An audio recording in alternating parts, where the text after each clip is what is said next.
2024 లేదా 25లో డిగ్రీ లేదా బీటెక్ చదివారా? సాఫ్ట్‌వేర్ జాబ్ కోసం ఎదురు చూస్తున్నారా? అయితే కోడ్ జ్ఞాన్ 100 డేస్ కోర్సులో చేరండి. జాబ్ సాధించండి.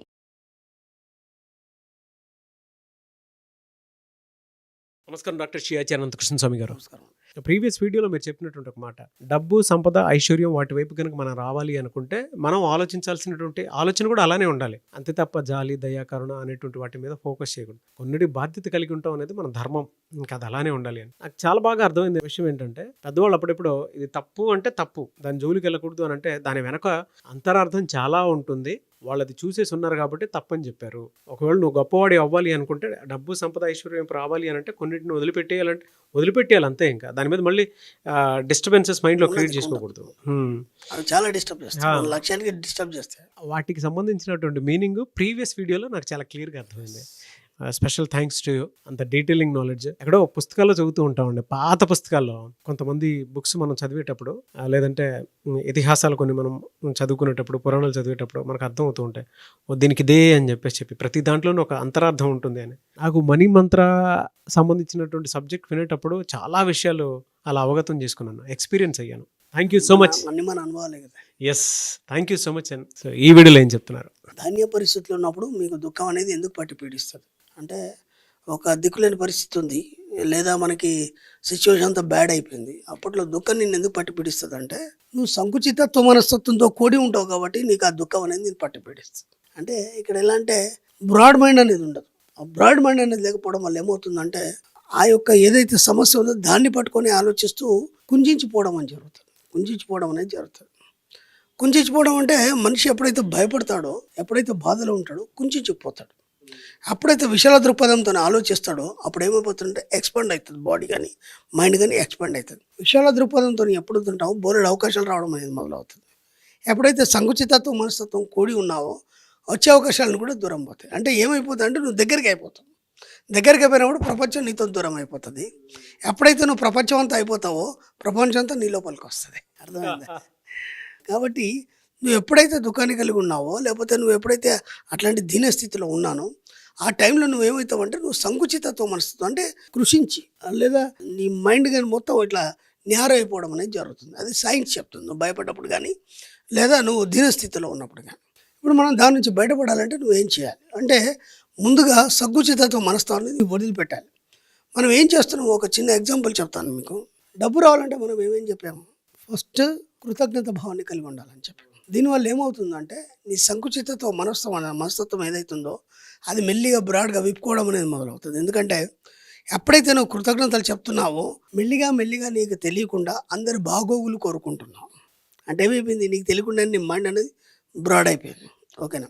ఆ తర్వాత మనం ఏం చెప్తున్నాం అంటే, విశ్వధర్మం ప్రకారం మనం ఇవ్వడం వల్ల ఎక్కువ పొందుతున్నాం అనేది చెప్పినాం. ఇప్పుడు ఇవ్వడం అనేది ఎక్స్పాండ్ చేస్తున్నాం అందరికీ. దానివల్ల ఏమవుతుంది, నీ సంకుచిత మనస్తత్వం అనేది బ్రాడ్ అయిపోయింది.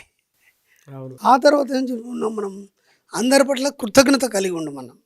ఓకే, దాంతోపాటు ఇంకేం చెప్పాము, ఎవరికి చెడు చేయొద్దని చెప్పాము. ఎందుకంటే విశ్వధర్మం ప్రకారం నువ్వు ఏది ఇస్తే అది తిరిగి వస్తుందని చెప్పాము. ఇక్కడ మనం డబ్బు రావడానికి చెప్పట్లేదు ఇవన్నీ, సీక్రెట్. అది ఏం చెప్తున్నామంటే మనం డబ్బుకు సంబంధించిన సబ్జెక్ట్ చెప్పట్లేదు, మనం డబ్బు గురించి చెప్పట్లేదు. నీకు డబ్బు రావాలంటే ఇక్కడ ఏం చెప్పాడంటే, నువ్వు సంకుచితత్వ మనస్తత్వం కూడున్నావు కాబట్టి ఆ దైన్య స్థితిలో నువ్వు దుఃఖాన్ని పొందుతున్నావు. ఇప్పుడు ఈ సంకుచిత మనస్తత్వాన్ని బ్రాడ్ చేసుకుంటే డబ్బు సంపాదించడం ఆటోమేటిక్ వస్తుంది కదా. ఇక్కడ మనం డబ్బు గురించి ఏం చెప్పట్లేదు, కృతజ్ఞత చెప్పన్నాం. డబ్బు ఉందా అక్కడ? లేదు. ప్రేమను పంచమన్నాం, అక్కడ డబ్బు ఉందా? లేదు. అవునా కదా? డబ్బు కావాలంటే డబ్బును పంచమన్నాం, లేదా నువ్వు ఎవరికైనా సరే నీతో ఏదైతే అది పంచమని చెప్పావు. దానివల్ల ఏమైపోయిందంటే ఈ సంకుచితత్వ మనస్తత్వంతో అది బ్రాడ్ మైండ్గా తయారైపోయింది. బ్రాడ్ మైండ్గా తయారైనప్పుడు ఏమైపోయిందంటే ఈ సంకుచితత్వ ఆలోచనలన్నీ నెట్టివేయబడ్డాయి నీ మైండ్లోంచి. ఇప్పుడు నువ్వు విశాల హృదయంతో కూడి ఉన్నావు కాబట్టి ఈ విశాలమైన ప్రపంచం నీ వైపు చూస్తుంది. ఎందుకంటే నువ్వు దానిలాగా బ్రాడ్ అయిపోయినావు కాబట్టి. అప్పుడు ఈ విశాల విషయంలోంచి నీకేం కావాలనేది ఆటోమేటిక్గా నువ్వు పొందడం జరుగుతుంది. ఎలా ఉంది లింక్? అసలు ఇక్కడెక్కడ డబ్బు గురించి చెప్పలేదు మనం, అర్థమైంది? ఎక్కడ కూడా డబ్బు గురించి చెప్పలేదు. ఇంకేం చెప్పాము, మనం బాగా ఖర్చు పెట్టమని చెప్పాము. ఇప్పటిదాకా ఏం చేసినావు, నువ్వు పిసినార్తనం చేసినావు. సంకుచిత మనసుతే దగ్గరికి లాక్కొని పట్టుకోవడం కదా, పిసినార్తనం చేసినావు. ఇప్పుడు ఏమైంది, విపరీతంగా డబ్బు ఖర్చు పెట్టమన్నాం మనం. డబ్బు ఖర్చు పెడితే డబ్బు వస్తుందని ఎందుకు చెప్పామంటే, నువ్వు ఖర్చు పెడితే సంకుచిత మనసు నుంచి విశాల దృక్పథంలోకి వెళ్ళిపోయినావు. వెళ్ళిపోవడం వల్ల ఏమైంది, నీ డబ్బు ఒక నలుగురికి ఉపయోగపడింది. అలా ఉపయోగపడడం వల్ల దాని నుంచి విశ్వం నీకు అంతకు రెట్లు ఇవ్వడం అనేది జరిగింది. ఇదంతా మనం ఏం చేస్తున్నాం అంటే నీ యొక్క మనస్తత్వం కుంచుకుపోయిన సంకుచిత మనస్తత్వాన్ని మనం బ్రాడ్ చేయడం వల్ల నీ జీవితంలోకి కొత్త కొత్త సంతోషాలు, కొత్త కొత్త ఆనందాలు, కొత్త కొత్త ఉత్సాహాలు ఇవన్నీ రావడం అనేది మొదలైంది. అంతే మనం చేసింది. కాకపోతే ఇవన్నీ చెప్తే అర్థం కాబట్టి దానికి మనం డబ్బు అనే సబ్జెక్ట్ని జోడించినాం అంతే. అర్థమైందా? అదే చెప్తున్నాడు సబ్జెక్టులు ఏంటంటే ఎప్పుడైతే నువ్వు దీనస్థితిలో ఈ యొక్క పేదరికాన్ని కానీ ఈ యొక్క దైన్య స్థితిలో ఇట్లాంటి సిచ్యువేషన్ నువ్వు ఎందుకు అనుభవిస్తావంటే ఆ సమయంలో నువ్వు సంకుచిత మనస్తత్వాన్ని కలిగి ఉంటావు కాబట్టి నువ్వు ఇవన్నీ అనుభవించడం జరుగుతుంది. కాబట్టి నీ యొక్క మనస్థితిని మార్చుకోమని చెప్తున్నాడు అక్కడ. కాబట్టి ఇక్కడ నుంచి ఏం చేయాలి మనము? అలా నుంచి బయటపడాలన్నప్పుడు మేము ఏం చేయాలి? దాన్ని రివర్స్లో ఆలోచించడం మొదలు పెట్టాలి. ప్రతిది కూడా ఏదైనా కావచ్చు. నువ్వు దుప్పటి కప్పుకొని నిన్న పట్టుకొని ముడుచుకొని పడుకుంటావు. అర్థమైందా? నువ్వు సూర్యుని చూడాలంటే ఏం చేయాలి? దుప్పటి ఓపెన్ చేయాలి. అవన్నీ తీసేసి నువ్వు హాయిగా ఇలా చేతులు విచ్చుకొని విశాల దృక్పథంతో నువ్వు బ్రాడ్ మైండ్ అయిపోవాలి. అంటే నువ్వు లేవాలి, ముందు లేస్తే కానీ సూర్యుడు కనిపించాడు. అప్పుడు సూర్యుడు కనిపిస్తే కానీ నీళ్ళు చైతన్యం కలగదు. ఎప్పుడైతే చైతన్యం కలుగుతుందో ఆ చైతన్యం వైపు నువ్వు ప్రయాణం చేసినప్పుడు నువ్వు అనుకునేది సాధిస్తావు. అలా ముడుచుకొని కూర్చుండేది సాధించలేవు కదా.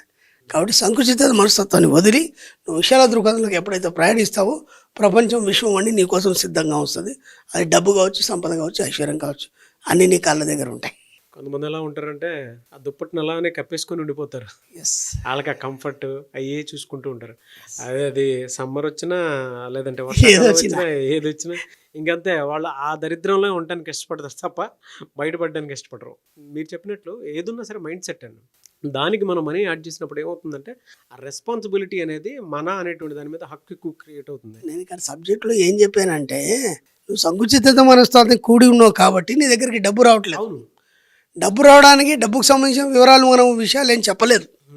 ఈ సంకుచిత మనస్తత్వాన్ని విశాల దృక్పథం చేయమని చెప్పాము. డబ్బు ఆటోమేటిక్ వచ్చేస్తుంది అంతే. దానికి మనం డబ్బును జోడించాం.